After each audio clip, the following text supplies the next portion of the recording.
Pa.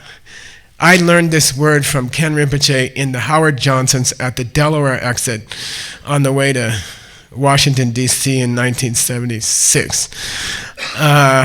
And he sits down to have tea, because he's got to have tea. And the waitress in this, Howard Johnson's 1980 dress and apron, it's like, here's your tea, sir, and he's dressed as a monk, and she's kind of like, I'll never forget, that's how I learned all my words. And then he's like, could I have some cream, and she's like, no, we don't have cream. And he's like, well, do you have anything? And she says, we have coffee dream. And he says, well, bring me some coffee dream. And it's those little tiny cups with coconut water in, or fake chalk chemical water that has a white color.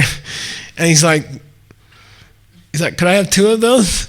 And she's like, all right, and he gives her, and he says, I'm going to teach you a word, Mike, and I'm like, okay. He says, this is Pa. This is Pa cream. I said, what's Pa mean? He says, fake, artificial, What's a famous artificial in the scriptures? Bcos, Pa. Semke Pa.